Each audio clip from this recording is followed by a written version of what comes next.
Hotep and welcome to the Egyptian Magic podcast. I'm Mog Morgan, companion of Set and Knight of Shambhala, and I'm going to talk to you today about a subject that maybe is a bit esoteric, bit obscure, of the Decans. Decans, demons and magic, really. It's a comparatively new subject to the magical world, really, although it's probably always been there, but it's kind of having a moment, if you like. It's getting more well known. And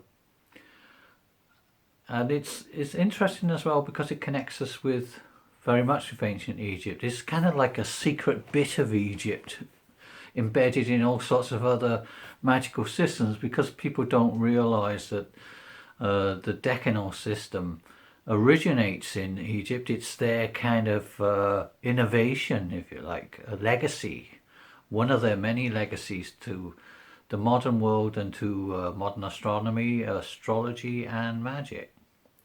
But because of the convoluted path that it's taken into, it's not always fully recognized. I talked about that a little bit in another podcast on the tarot, funny enough, that people often disputed whether there was any Egyptian elements within the tarot, and without kind of taking any notice of the fact that the Decans play this big part in the tarot, not in the major arcana, but in the small cards. And so, just start there, for instance. Anyway, that's not the subject for today. I thought I'd try and do the basic thing of having a go of just explaining what the system is in the first place, and hopefully why it's so important. Okay, so the Decans are the word Decan itself means, as you know, it means 10, or the tenfold.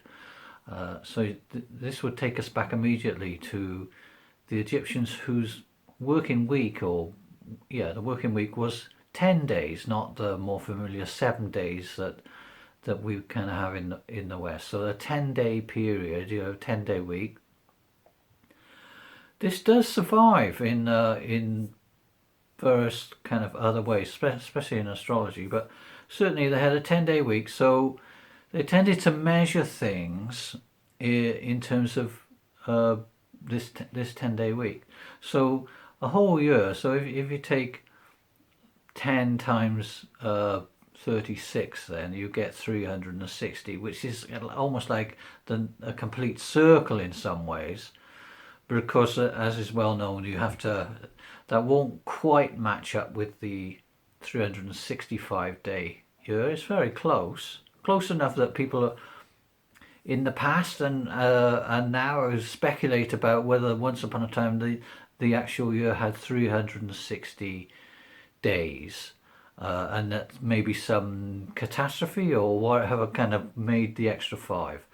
Whatever, it always struck people as they would have liked the year to be nice and symmetrical, if you like, 36 times 10, 360, but they have this awkward fact that you have 5 extra days, and it, as is well known in Egypt, these extra days being kind of, because they're extra, sometimes people use this term liminal, meaning kind of a bit taboo, really, a bit neither one thing nor another, and therefore some of the myths connected with that are to do with how to kind of with the deities that are born on those days, and the trouble that might be associated with those days. There's a very interesting piece of magic connected with those 5 days, for instance. Now, pretty soon, see, this system of 10 days, it works better in a kind of strict lunar calendar, which is how people worked in the very ancient world. I mean, we're talking about thousands and thousands of years ago, maybe 5,000 years ago. There's a particular moment in Egyptian history when they seem to have changed their calendar from lunar to this kind of slightly more useful sort of solar year, if you like, of the 365 days, it has its own problems. So they abandoned the lunar one, although they didn't completely abandon it, but they kind of made it a little bit more secret, put it in the back foot, if you like, and transposed some of their festivals to this 365-day year. And that coincides, so they say, with the King Joseph, who's the one who built the step pyramid, the first of the big colossal pyramids. That's probably significant. You know, that the beginning of the pyramid age, the first of the pyramids and the later pyramids, one of their mysteries is connected with this change of calendar from the strictly lunar one to a kind of more lunar solar one where the sun dominates and you have 365 days. Anyway, so you basically you still keep this system of these 10-day periods which you fit, and you have something, maybe you have a bit missing or you restart or whatever. That's a mystery. So let me just focus on, you've got 360 days in this year, or you've got 36 10-day periods, if you like, and that's roughly a year.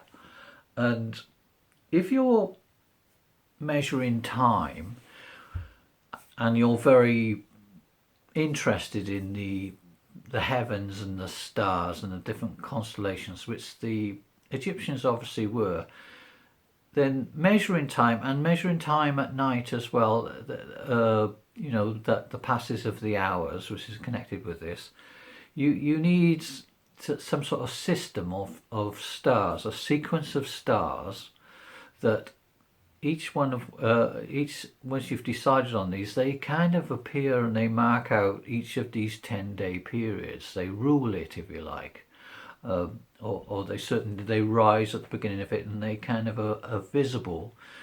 Usually, depends when you measure this, just before dawn, really, when the stars are still in the sky. It would be a question of which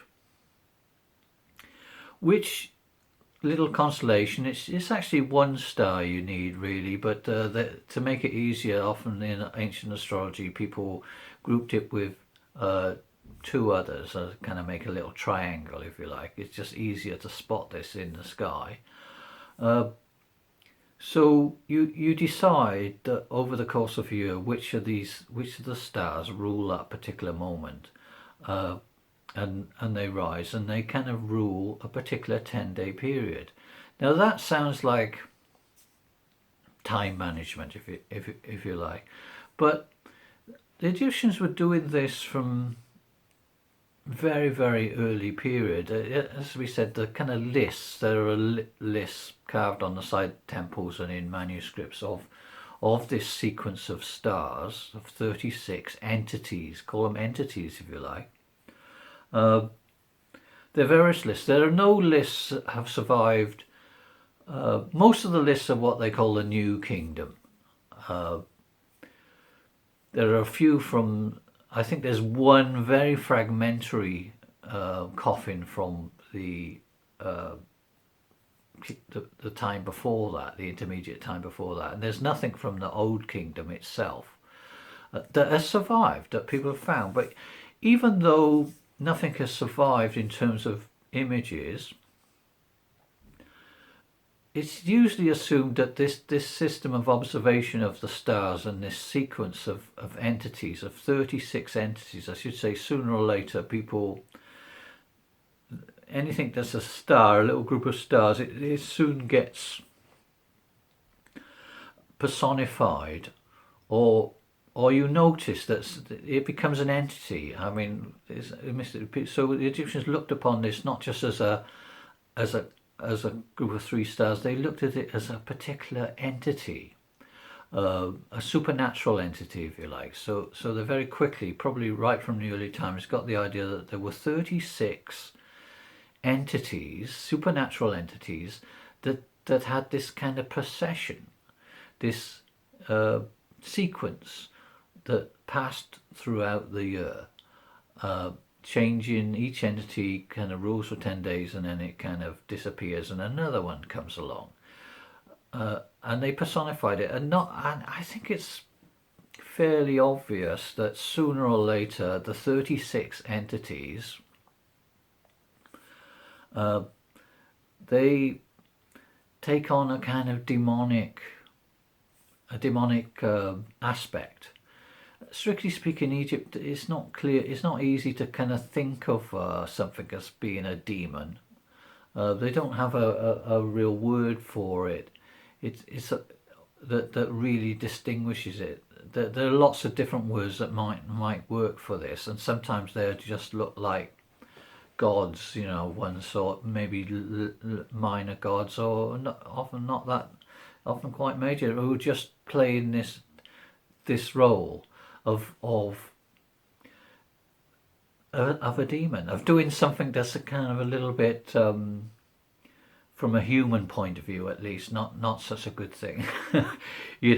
Which, if you think about it, this is, it's not exactly the same as what we call astrology, although in astrology you do have this sequence of decans. Each astrological sign is divided into 3 periods of 10 days. That's the survival into modern astrology of the decans. In a sense, although people don't like to know this, astrology usually is kind of bad news, or often is. And part of the purpose of astrology, which is lost maybe in the modern world, is to know what these influences are, for want of a better word, what the demons are that might be influencing you, so that you can take account of that. So you can decondition yourself maybe, or so that you can avoid them, or do the right thing. Rather than just this system goes on anyway, regardless of what you think, the system continues. So you've got this, let's say, in later times it becomes part of the zodiac, that what they call the decanal belt, this sequence of 36 entities that come and go throughout the year, is not exactly the same as the zodiac in Egypt. They use a different system, a different sort of band of stars, but it is close to it, I suppose. But this exists before the zodiac was invented, or before the zodiac was systematized. Although when the Egyptians heard about this, they kind of said, when they heard about the zodiac in later times, they said, well, we kind of know this already. We've got our own version of this, and we've had it from the beginning of our civilization, perhaps from before. I think it's quite likely that people have been observing this for a long time, from prehistory, really.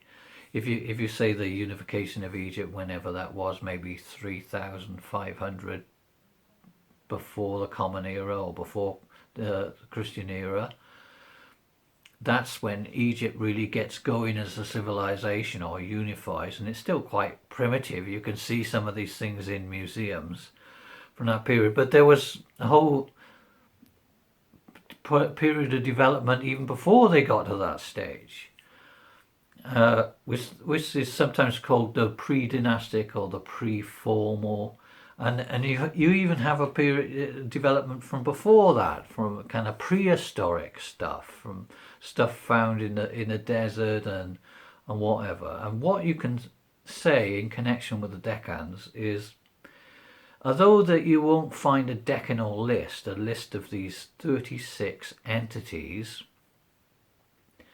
you will find perhaps one of the earliest icons to survive from the pre-dynastic period is this image of the goddess, known in later times as Hathor, also named Bat, B-A-T if you like, which means female soul, sometimes Sek Hathor. This very, very old bovine goddess, these images survive of her with this kind of stylized horned head. So a bodiless head, that's significant as well. All these things are all combined, with the horns, and there are a group of 5 stars around her. And there are all sorts of attempts to try and work out what is that a constellation, or is it just a reference to the fact that Hathor, you could consider her as maybe as the leader of the Decans, the primary of the Decans. There's also a connection with the decanal system, stars. Most of them are fairly unfamiliar to us unless you're really a kind of very familiar with astronomy. And even then, we kind of, in the modern world, we know Arabic astronomy, but Egyptian constellations are a bit different. They have their own system. It comes before the Arabic and the Babylonian system. They have their own way of looking at this. So you have these sequence of 36 stars. The first one is more familiar to people, the leader, which is the star Sirius or Sothis, the regent of the Decans. In some senses, the leader. The first one in the sequence. I mean, you've got to start the sequence somewhere, and that is a whole other argument about where the sequence starts, with the helical rising of Sirius, the star. Of course, that's moved all over the place in time. Now it occurs sometimes September, October. This observation, helical rising, means the observation of the star just before sunrise. At some point, maybe when the Romans put the calendar together, that it was happening at about the 17th of July. But the further back you go, it seems like the helical rising of Sirius would have been some close to the summer solstice. And perhaps even the summer solstice would have been the more important observation, and the fact that they both occur together might have made it important. So you have Sirius. Often Sirius is depicted as a goddess in the form of Isis. But it also seems clear that the leader of the Decans, perhaps another name for Sirius, is the goddess Hathor. It's incredibly important goddess connected with all sorts of others. It's almost like later times, obviously, Isis takes on a lot of the functions and roles of Hathor, but Hathor seems to be the older version of this, and she has this incredible magical system all of her own, which is, as I say, she's the icon of Hathor, this horned cow with 5 stars around it, is incredibly old. And there's some image of that on the tape which I put, or you can Google them to see them. There's a kind of a remarkable stone pot with an image of Hathor on it as well. So Hathor has this role, this protective role. Hathor also has this, I suppose, predictive role. This role in you could see how these are connected in your fate. In your fate when you're born. I think it's probably quite likely that the Egyptians took note of which stars were present at the birth of children, and there was some sort of prediction took place, so that these manuals exist so that you can predict how a person will be. And Hathor has this kind of very ambiguous role in all of this. It's almost like your length of your life, the cycle of your life, is determined by which of these decans, if you like, these entities, is present at your birth. And if that sort of information is in some ways, perhaps it really was, is recorded, although I've never found this, is recorded in a great book, a great ledger. Hathor is said to have this great ledger where everybody's fate is kind of written down from their birth, and when the appropriate time comes, she has these kind of quite, we'd say, demonic emissaries, really, which she sends out. They've got this kind of name, the flower cutters, which is a sort of euphemism for the fact that they're coming to harvest you, really. And even that term, harvest, it is a very old mythology in Egypt. There's an idea that you harvest it so that the gods can kind of consume you, which becomes a metaphor. So that there's this kind of strange, ambiguous relationship between us and the divine realm. Anyway, she sends these entities, and there are various stories about, the unfortunate predictions that are kind of laid out at a child's birth. That you're going to die in a not very pleasant way. And of course, they perhaps one of the ideas of magic is to overcome that fate. If you could just take your name out of that ledger, or that fate out of the ledger, then things maybe wouldn't be so bad. Anyway, there you go. So you've got these 36 entities. When you look at the images of them that developed, it's pretty clear that they have this demonic aspect to them. They're often serpentine, but kind of slightly monstrous. They are quite monstrous. Some of them not more so than others. They're ghostly, or they're spirits, or they're multiple snakes knotted together, or snakes balancing on their tails.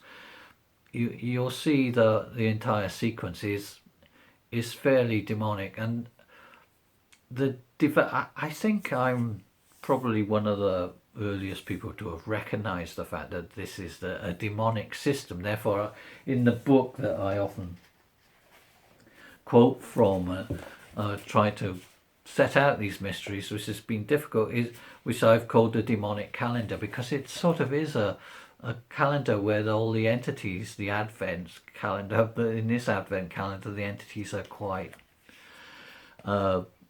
demonic, and you have to be careful about them. As I say, there are predictions for every day, and there's actually various versions of this. And the name, the one that's interesting, they're all really, really interesting, I must say, but one I wanted to mention to you is, so the 30th Decan, so we're getting close to the end, in the harvest season, in the third, what I call lunar trimester, so each lunar month has 3 parts to it, of 10 days each.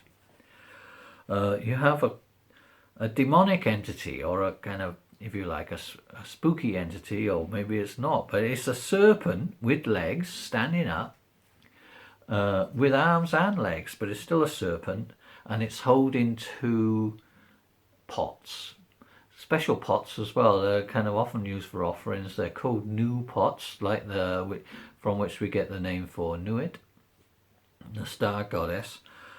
They're like 2 possibilities in a way, I like to think. You're being offered 2 pots by this serpent walking on legs holding these pots.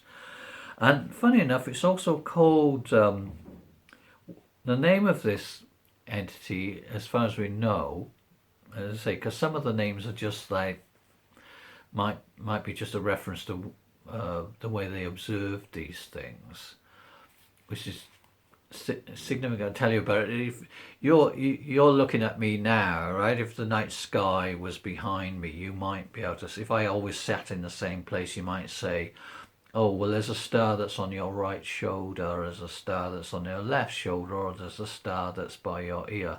And that was one of the ways that the Egyptians named and measured the rising of stars. So sometimes the names have the names of these entities just have that, your left shoulder or whatever, but sometimes they have more suggestive names. This one's called the Potter's Son, which opens up all sorts of possibilities for mythology, the Potter's Son, which I better not get too involved in, but it's a serpent with human arms, or sometimes legs, standing offering two jars. It corresponds with two minerals, glass and gold. But what I wanted to mention is actually in this almanac, really, from the New Kingdom, the Decans are often mentioned specifically as things that you should propitiate. It says it's the day of the Decan of the leg.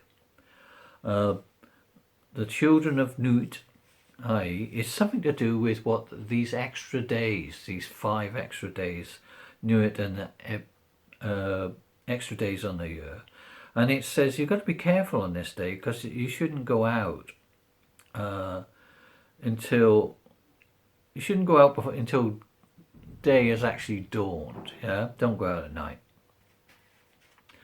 And in other parts of the thing, it actually suggests certain rituals that you should do to,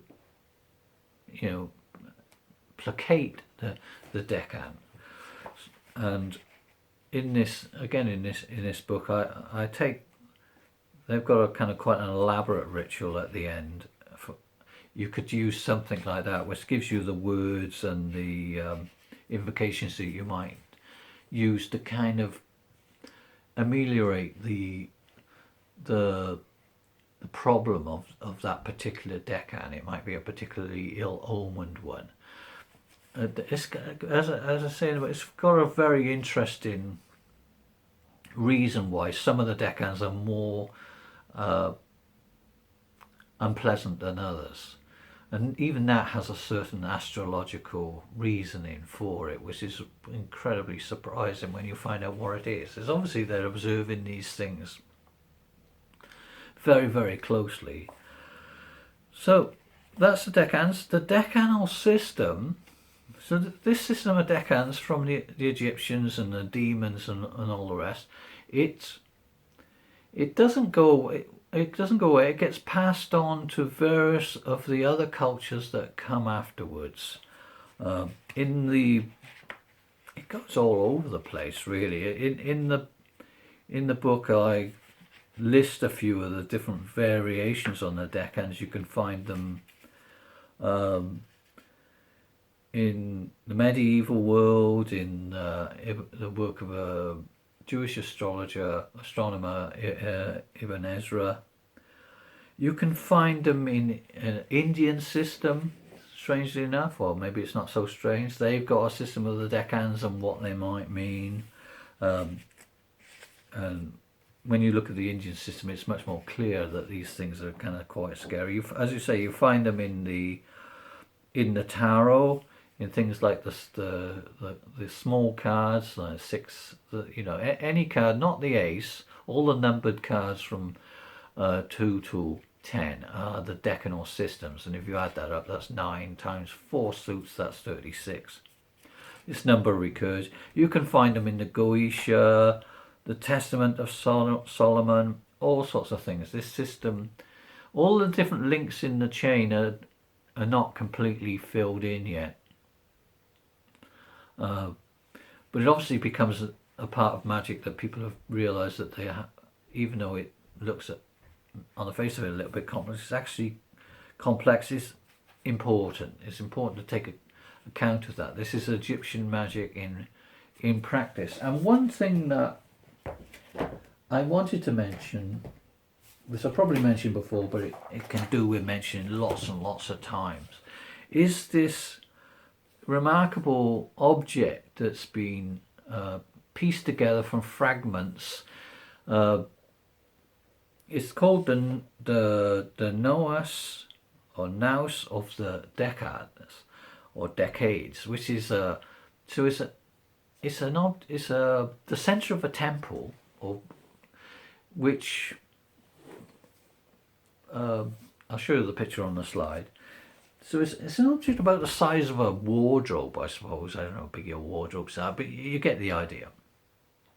So the heart of every temple, even though it's a huge structure, is actually quite a small, precious box-like thing, decorated.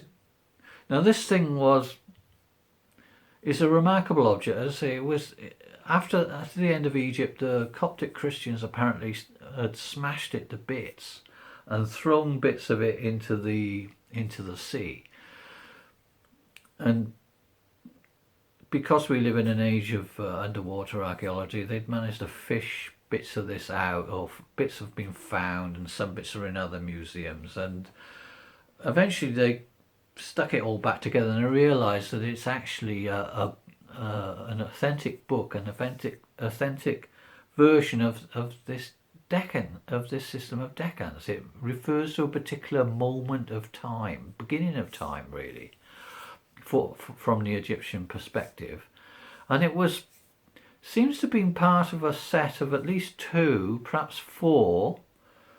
One dedicated to the god Shu, and the other to his partner Tefnut, the two lions, very ancient cosmological god and goddess. Shu obviously connected with the winds, and the winds in ancient culture are things that drive the stars and put them in their places and all the rest. This object, I'm going to have to talk about it a few times, but one of the things that emerged was that it's not just, oh, let's write down the sequence of the Decans. This is actually the Decans being used as a magical act. The two objects were constructed with a particular time signature on them of Shu and Tefnut and the 36 Decans as a piece of battle magic, really, as an attempt, because this is quite obviously Egypt was often involved in, it had dangerous neighbours, if you like, who were always trying to get what they had and invade them, and the Persian Empire was the big kind of threat of its day, and eventually it did overcome Egypt as we know, but not without a struggle, and the struggle took place at various different levels, at the level of obviously military battling, but any military action within the Egyptian system always had a special type of magical work connected with it. Battle magic is fascinating in its own right. So essentially the construction of these two magical boxes with the Decans in a certain position, the 36 demonic entities in a certain array, were constructed in an attempt to deter and defeat the invasion of the Persians who were attempting to invade and colonize Egypt, get rid of their system. And for a while it did work. This was constructed by one of the last pharaohs of Egypt, which is Nectanebo I, who wasn't in fact the last. His grandson, I think, was. So for a period of time, he would have seen this as quite a successful piece of magic, but eventually, as we know, by the time of Nectanebo, who was a great magician and all the rest, and obviously carried on with this tradition, but the forces of battle and material forces were just too much, and they were eventually overwhelmed by the Persians who became the new rulers of Egypt. But these magical objects, seem to have survived for quite a long time of that, and their temple that they were positioned in. So there's quite a lot of magic that we relate to this, the construction of this fourfold mandala of magic, connected with another kind of awesome goddess I mentioned earlier, which is Hathor, who is very much connected with this kind of defense and protection of the king, and by that protecting Egypt itself. They survived, but eventually, as Egypt's new rulers, the Greeks and then the Romans, the rise of Christianity, then a great many of these assemblages of magical objects and all the rest were dissembled, and maybe looted some of the, because this thing had gold on it and also silver, beautiful objects inside it.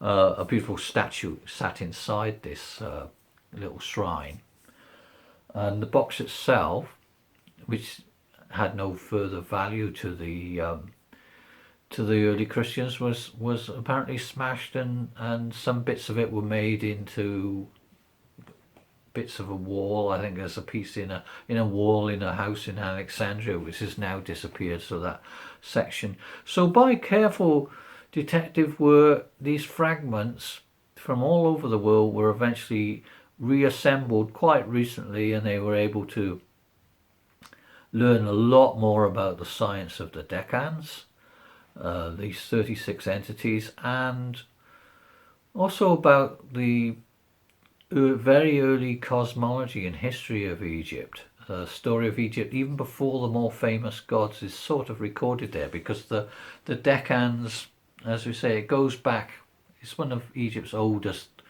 pieces of magic, really. It goes back a long time,